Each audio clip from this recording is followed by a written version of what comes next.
السلام عليكم ورحمة الله وبركاته كسو دوادا برنامج كيني سبورتيغا ما أنت واحد نديرة كسارنا عيار تلا هذا باسكت بول أما كوبدا كوليغا waa ciyaarta labaad ee adduunka ugu shacbiyada badan waana ciyaarta koobaad ee wadanka Mareykanka ugu shacbiyada badan kubadda koleyga amba ciyaarta kubadda koleygu waxay ku dhalatay wadanka Mareykanka tabayaaqadii qarnigii 19aad curunteeda waxa lahaa Jason Naismith kaasoo asal ahaan ka soo jeeday wadanka Canada qaabilsanaana ciyaaraha fudud ujeedadiisuna waxay ahayd ciyaar ka fudud kubadda cagta oo lagu ciyaaro guryaha xidhan si loogu koreeliyo ciyaartoyda xilliga jiilaalka magaca basketball wuxuu ka raacay markuu u adeegsaday salada kalluunka inuu ka dhigto gool taasoo uu hoosta ka dalooliyay si kubaddu uga soo dhacdo 1932 waxay ahayd markii loo sameeyay midowga kubadda koleyga ee adduunka waxaana aasaasay 8 wadan waxaanay kala ahaayeen Argentina Czechoslovakia Greega Talyaaniga Latvia Portugal Romania iyo Switzerland 1936 waxay ahayd markii koobaad lagu soo daro ciyaaraha Olombikada taasoo lagu qabtay wadanka Germany haddaba aynu jaleecno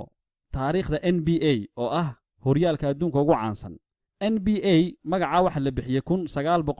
1946 bishii 6deedii iyadoo lagu bedelay magacii hore loo odhan jiray NAA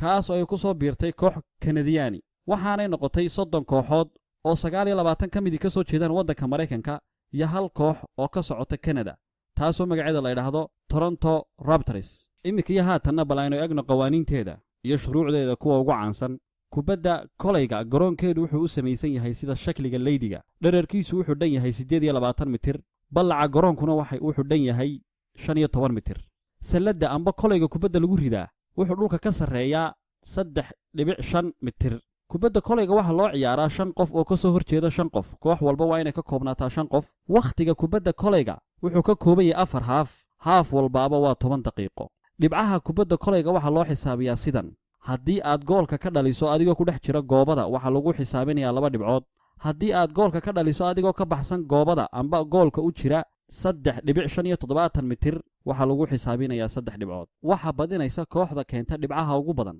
haddii ay labada kooxood dhibcahoodu sinaadaan waxa lagu darayaa 5 daqiiqo oo saa'ida si loo kala saaro labada kooxood bal haatan haddaba aynu yara jaleecno horyaalka ugu caansan ee NBA-da wuxuu kaga duwan yahay qawaaniintiisu horyaalada kale NBA-du waa horyaal laga ciyaaro wadanka Mareykanka waxaanu ka kooban yahay 30 kooxood 29 ka mid waxay ka socdaan Mareykanka hal koox waxay ka socotaa Canada kooxdaas oo magaceeda la yiraahdo Toronto Raptors waxa loo qaybiyaa laba qaybood oo ka kooban 15 kooxood waxa la kala yiraahdaa 15ka bariga iyo 15ka galbeedka 15 walba waxana loo sii qaybiyaa 3 group oo ka kooban 5 kooxood imika haatan aynu eegno kooxaha ugu koobka badan NBA-da Boston Celtics waa kooxda ugu koobka badan NBA-da waxaanay qaaday 17 jeer waxa ku xiga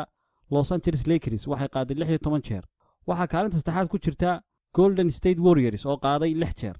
waxa kaalinta afraad ku jirta Chicago Bulls oo iyaduna 6 jeer qaaday kaalinta shanaadna waxa ku jirta San Antonio oo qaaday 5 jeer imika haatan aynu ku soo gabagabayno laacibiinta ugu caansan basketballka LeBron James Stephen Curry James Harden Kevin Durant Kobe Bryant iyo legendkii weynaa ee Michael Jordan